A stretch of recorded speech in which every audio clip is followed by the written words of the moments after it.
Thank you very much, Mr. Chairman. Now, National Lottery Authority. Looking at your financials, we have serious problems.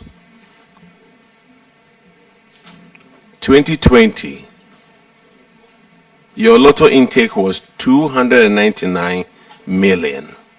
2021, you dropped by 93 million Ghana cedis. Why? Good morning once again, Mr. Chairman. Respectfully, I would like the Finance Director to answer these technical financial questions, and then I'll come in as the need be. Thank you. Okay, thank you, Chair. Respectfully, these were due to some challenges such as technical service challenges, illegal lotto operators, and delay in prize payments. Sir, are you familiar with the financial records of NLA? Yes, sir. You've been going down since 2017. It wasn't just between 2020 and 2021. Honorable Chair, respectfully, we agree, but fortunately in 2022, we were able to overturn all to positive 2.5. And based on the auditor's financial statement. Yeah, but from 2017, you've gone down every year. Honorable Chair, it's true, but that's because there was a time you were making over 400 million. Yes, sir. And now you go down to 206 million. Yes, sir, Honorable Chair. So the problems have existed for a long time. What have you done about it to change the illegal? Yes, sir. Constant swoop exercise were done, and fortunately for us in 2022, we were able to overturn all to arrive at a positive 2.5 million. What measures did you put in place? Constant swoop exercises. Constant swoop exercises. So from 2017 to 2022, does it mean that you weren't doing any constant sweep exercises? Mr. Chairman, if I may come in, and let me take it also from the 402 figure that you quoted. I think maybe this also offers us an opportunity to explain the issues well. If you take that raw figure of 402 million that the NLA made in 2017, this was the gross. We spent 50% of that amount to pay wins. If you take that 50% out, you are talking about around 200 million. And then you also have to take out the commission we paid our lotto marketing companies, which we paid them 20%. If you knock off that figure, you are hovering around 120, 130 million. And then you take out the cost of running the NLA, the paper roll, the utilities, our halls, and also clearly, if you look at it, the NLA actually would have made somewhere around 100 million if you take out all these. Now, in 2021, the NLA added a new stream to its revenue, 2020 moving into 2021, and that was the online. The online, when I became Director General, were making 25 million cedis for the first year. Within 6 months, we renegotiated that contract. That moved it from the 25 million to 50 million, with additional 3 million to cushion our aging lotto marketing companies and 2 million for good causes. That took it to 55. And then in 2022, in 2023, we shot the figure from online to make up for the losses on the aging terminals. We shot it to 88 million cedis for online revenue alone.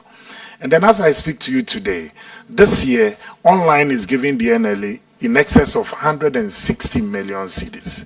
So we strongly disagree that the NLA has been on a downward spiral.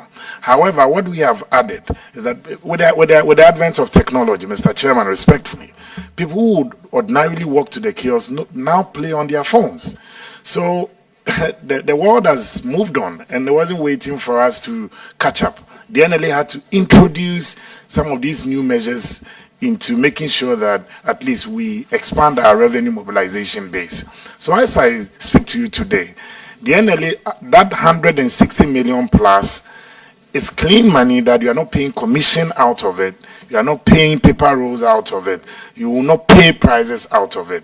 If you add that to additional collaborators' revenue, that people we have licensed to also operate lottery, per the ruling of the, in the case of the Ghana Lotto Operators Association versus the National Lottery Authority. First, we are the sole monopoly to operate, to conduct, to supervise and regulate lottery.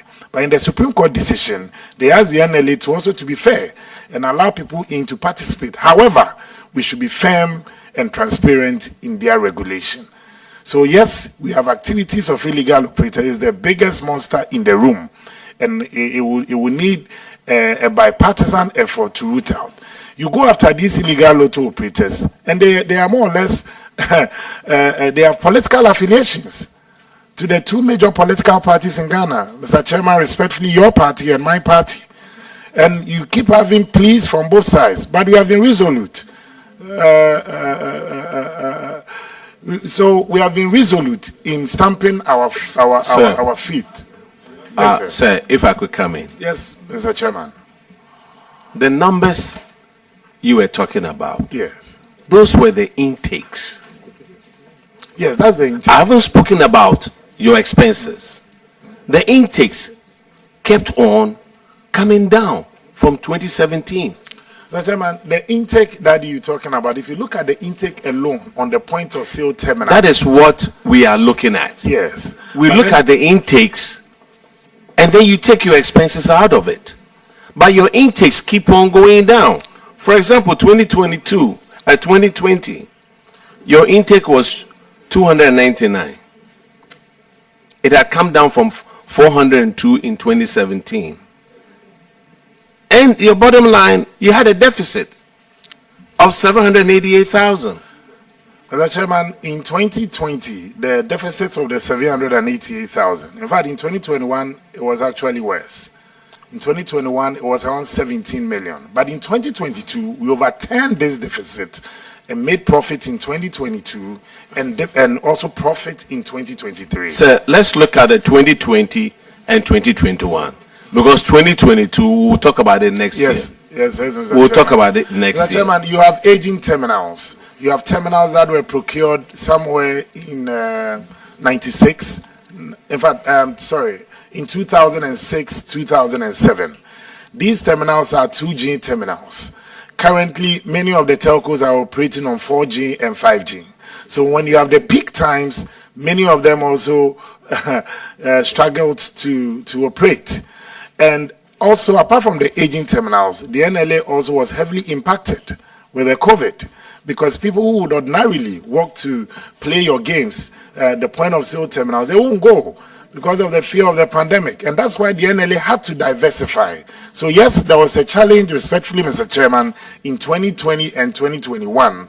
But then we've been able to now put our acts together, embarked on several swoops, and also ensure that we diversify, because it became apparent that the future had to be technology and digital. And so that's what we did with the additional revenue stream coming through from your collaborators you have licensed, i.e. private lotto operators, your collaborators on online and operating using the USSD as well. Director General, these results are bad. But when did you become the boss?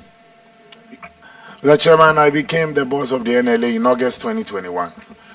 And government is continuing, so I'm answering the questions of my predecessor. I agree. These results are bad, at least up to 2021. And I know you are telling us the causes of this bad performance. So what measures have you taken to reverse this trend? Because we want this company to be a going concern. What measures have you taken to prevent this trend? Mr. Chairman, among the several measures we've taken, and currently we are engaged in a tussle with the GLOA, Ghana Lotto Operators Association. The measures we've taken is, first of all, to stamp our authority, our given mandate by Parliament and the law, that one, if you are not licensed to operate lottery, we won't allow you to operate. And so we've been embarking on swoops, but the board took a firm decision last week that the NLA must now go out there to ensure that regardless of whoever you are, if you are not licensed to operate the lottery, we won't allow you to operate. We have an estimated 780 illegal operating lotto companies in Ghana. Illegal.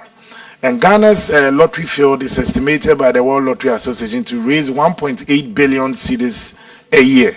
Out of this, about $1 billion is in the hands of the illegals. They don't pay taxes. We don't owe them. You go after them and it becomes a political matter. But now we have decided that in helping us get to that revenue mobilization point, if you are not licensed to operate lottery, we won't allow you to operate. Secondly, we are also procuring point of sale terminals because of our aging terminals. These terminals are 15 years old, 14 years old, and they don't function to perfection. We've also taken drastic steps in also clearing all our outstanding prizes and wins. When I became Director General, prizes on paid wins was almost 20 million cedis. And we've cleared these unpaid wins to now somewhere around 3 million to 3 to 4 million. And we intend clearing all these within the next couple of months.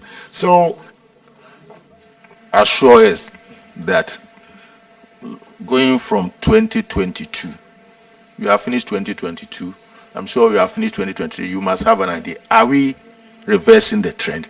That is how. Mr. Chairman, we have, and these are not from my own figures. You will come here again, so you must know what you are talking about. Are we reversing the trend? Mr. Chairman, I'm praying that the next time I'm here, maybe I'll be joining the panel to interview the NLA side on it. But you'll be part of us, eh? Mr. Chairman, that notwithstanding, from the audited account by the Auditor General's Department, in 2022, the NLA overturned its deficit.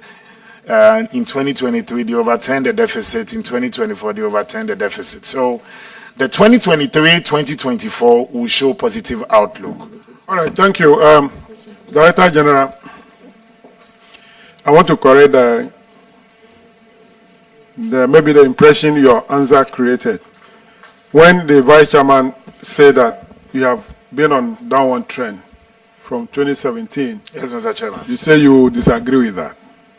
But the fact is here that your revenue have been declining from 402 million in 2017 to 206 million in 2021. That's a fact. So you cannot disagree with the fact. Maybe what you have done is that you are turning that trend. I will agree with you that you are turning that trend. But this fact is here. You have been on decline from 2017. Is that not the case? Mr. Chairman, respectfully, I want to leave you there and respect your ruling on this matter.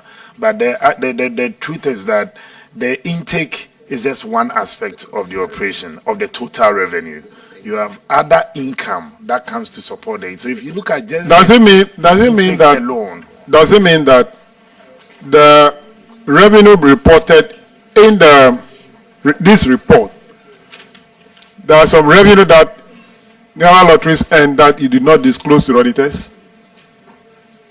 If you say the intake is just one of the revenue sources, it doesn't mean that there are some other revenue which you did not disclose to the auditors for them to capture in the report. Chairman, that's the miscellaneous income. And the miscellaneous income is other revenue that comes to the NLA. Because, for instance, if you have a reduction of the intake on the aging point of sale terminals, the NLA was also smarter in diversifying. And that is why you have our other revenue stream coming through online and collaborators. So the collaborators and online alone, it shot from 35 million to 41 million in 2021 alone. So that was not a reduction, that was an increment. And then again, it shot up in the following year. So if you look at just the intake, it's just one stream, that's on the point of sale terminals. And respectfully, that the reason why I'm going on and on is that this is a committee of records, so that my successor someday wouldn't have to come and struggle to explain respectfully. So the intake, I agree with Vice Chairman, that is on the point of sale terminal. But we have other income that, if you check the records, it has compensated for the losses on the point of sale terminals. Well, it's good that you have agreed with the Vice Chairman now. But again, I want to point to you that if you add your miscellaneous income to the intake revenue, give you a total of 247 million in 2021. Compared to 2020, it was 335 million. Still on the downward trend. Respectfully, I agree. Yes. Honorable Isaac. Thank you, Chairman. Chairman, I heard the Director General saying that licensed lottery operators who do not have license will not be allowed to operate. And I also, yes, and I heard him, Chairman, last Thursday on Peace FM saying that the licensed operators paid whatever they were supposed to pay the previous year, and none of them was given a license. How do you explain that?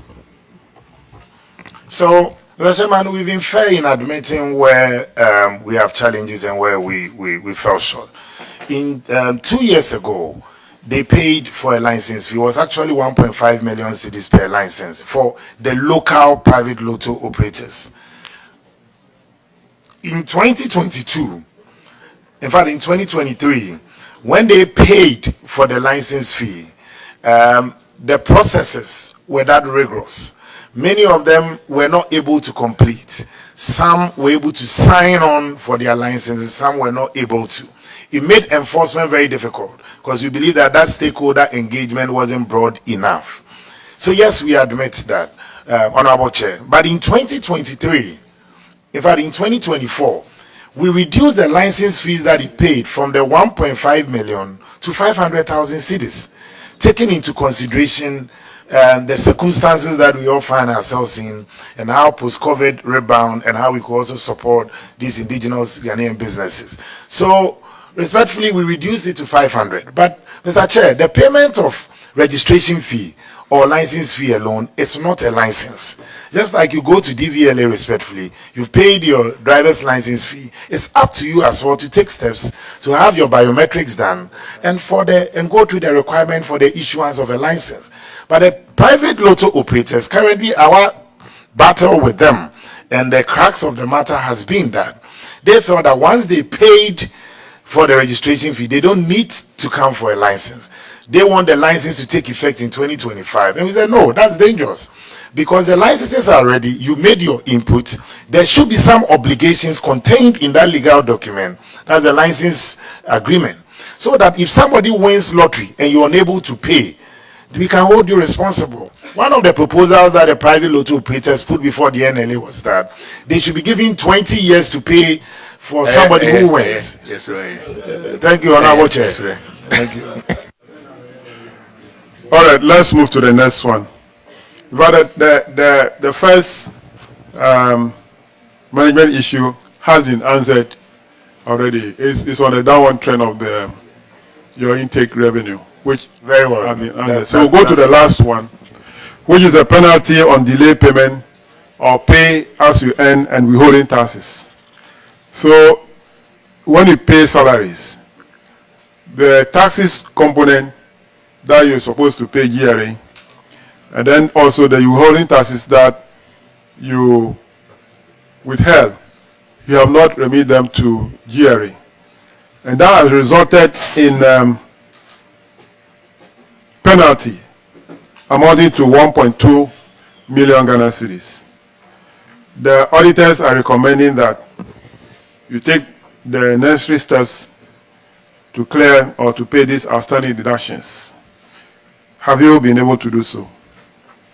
Mr. Chairman, let me apologize on behalf of the NLA that it delayed, but we have paid. There are no outstandings on that, and the Auditor General's Department can confirm that.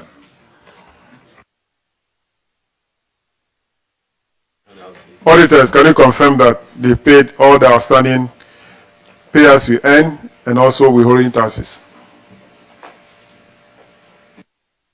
Honorable Chair, the outstanding has been paid. Thank you. Have you also paid the penalty of 1.2 million? The chairman, from our end, we have paid, but the Auditor General's department can confirm as well.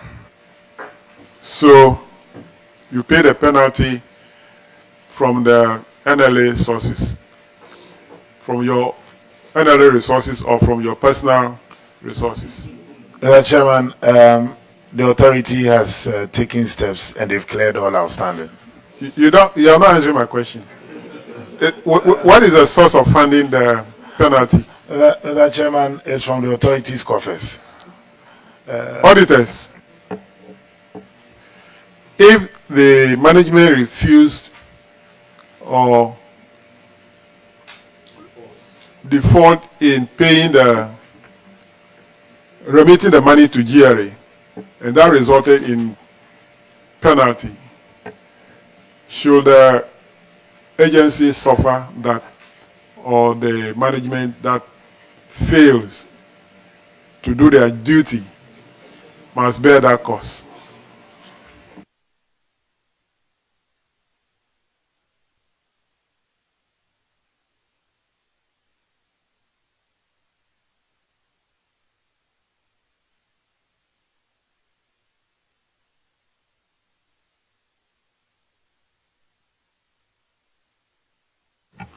Honorable Chair, ideally, a failure of maybe an officer action the person must suffer for it, but over here we recommend that management should take necessary action to pay the outstanding statutory debts, and that's what they've done. Thank you. You have been recommending in other cases for management to pay for the penalty from their personal resources. Why are you selecting and recommending different actions to be taken?